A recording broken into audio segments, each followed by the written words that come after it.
தமிழக இசையமைப்பாளர்கள் யாருக்குமே சொந்தமாக டியூன் போடவே தெரியாதுங்க. அவங்க எல்லாருமே ஹிந்தி பாட்டில் தான் காப்பி அடித்து அப்படியே டியூன் போட்டிருக்காங்க அப்படின்னு இவரோட குற்றச்சாட்டாக இருக்குது. இவர் Tamil copy cat songs YouTube channel. Daily ஒரு வீடியோ, ஒரு ஹிந்தி பாட்டு வரும், அதுக்கு ஈக்குவலாக தமிழ் பாட்டு வரும். பார்த்தீங்களா, இந்த ஹிந்தி பாட்டில் இருந்து தான் இந்த தமிழ் பாட்டை காப்பி அடித்து போட்டிருக்காங்க அப்படின்னு இவர் சொல்லுவார். அதில் வேணால் ஒரு 100க்கு ஒரு 10 பாட்டு வேணால் பொருத்தமாக இருக்கும். அது கூட முதல் லைன் மட்டும்தான் பொருத்தமாக இருக்கும். அடுத்தடுத்த லைனில் தமிழ் மியூசிக் டைரக்டரோட சொந்த க்ரியேட்டிவிட்டியாக தான் இருக்கும், சொந்த டியூனாக தான் இருக்கும்.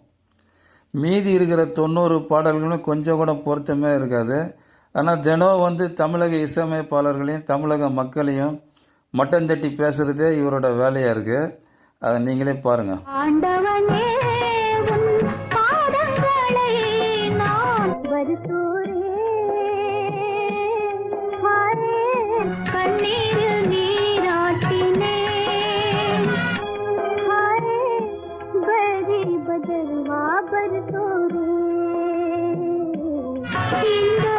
இந்த வீடியோவில் உள்ள பதிவு Tamil copy cat songs YouTube சேனலோட பதிவு. இவர் பிராமணன் அப்படின்னு அவரே சொல்லிக்கிறாரு. அதாவது எப்போவுமே தமிழர்களை இவர் இழிவுபடுத்தி தான் வீடியோவை போடுறார். சேனல் ஆரம்பித்த நாள்லேருந்து இன்னைய வரைக்கும். இது நம்ம ஒரு வருஷம் பின்னாடி போய் இந்த வீடியோலாம் பார்க்கும்போது தமிழர்களை எவ்வளோ மட்டமாக பேசியிருக்காரு அப்படின்றது நமக்கு நல்லா தெரியுது. நீங்களே பாருங்கள். இது இந்த வரட்டி தட்டுறது நல்லா கவனிங்க. இந்த பாறை கிடைச்ச இடத்துல செவுத்தில் பாறையில் எல்லாம் இன்றைக்கும் கிராமத்தில் வரட்டி தட்டி வைப்பாங்க. அந்த பழக்கம் அங்கேருந்து தான் வந்திருக்குதுங்கிறதுக்கு இது பலத்த ஆதாரம். என்ன தமிழ் பெண்கள் மாதிரியே இல்லையே, நீக்கிற மாதிரி இருக்கிறாங்களே அப்படின்ட்டு நீங்கள் கேட்கலாம். எல்லாம் கலப்பு தான். ஆடு மாடுக்கு மாதிரி, இந்த தெருநாய்க்கள் மாதிரி கலப்பாகி போச்சு. அதுக்கு என்ன பண்ண முடியும்? இந்த தோளில் துண்டு போடுறது நல்லா கவனிங்க. அவன் போட்டுட்டு உட்காந்துட்டு குச்சியை வச்சுட்டு ஆட்டிகிட்டு இருக்கிறான் பாருங்கள். இந்த துண்டு போடும் பழக்கம் தமிழ்நாட்டில் தோன்றியது கிடையாது. அந்த சம்புரு இனத்திலிருந்து அங்கேருந்து ஓடி வந்தவங்கிட்டிருந்து இந்த தென்னிந்தியா முழுக்க பரவனது இந்த துண்டு போடுற பழக்கம்.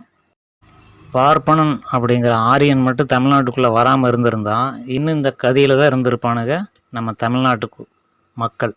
இதுதான் உண்மை வரலாறு. பாருங்க, கடைசியில் முடிக்கும்போது தமிழ்நாட்டு அப்படின்னு ஸ்ட்ரக் ஆகி போச்சு. அங்கே ஏதோ ஒரு அசிங்கமான வார்த்தையை சொல்ல வந்தான். தமிழ்நாட்டு அப்படின்னு ரொம்ப மோசமான ஒரு வார்த்தை, ஆபாசமான வார்த்தையை சொல்ல டக்குன்னு அப்படியே தமிழ்நாட்டு மக்கள்னு மாற்றிட்டான். பாருங்கள், நீங்களே பாருங்கள். இன்னும் இந்த கதியில் தான் இருந்திருப்பானுங்க நம்ம தமிழ்நாட்டுக்கு மக்கள். நம்ம தமிழ்நாட்டுக்கு நம்ம தமிழ்நாட்டுக்கு நம்ம தமிழ்நாட்டுக்கு நம்ம தமிழ்நாட்டுக்கு நம்ம தமிழ்நாட்டுக்கு தமிழ்நாட்டுக்குன்னு வந்தது. அப்படியே பயந்து போய் தமிழ்நாட்டு மக்கள்னு மாற்றிட்டான். ஏன்னா பிரச்சனை ஆகிடும் அப்படின்ட்டு அவன் மனசில் எவ்வளோ வன்மம் இருந்தால் அந்த வார்த்தை வருது.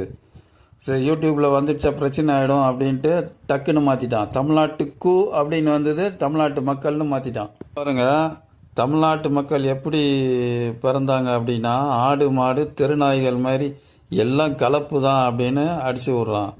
இப்போ ஆடு மாடுலாம் ஒன்னோட பல இது உறவு கொள்ளும். அதே மாதிரி தெருநாயோட ஒரு நாயோட பல நாய் உறவு கொள்ளும்.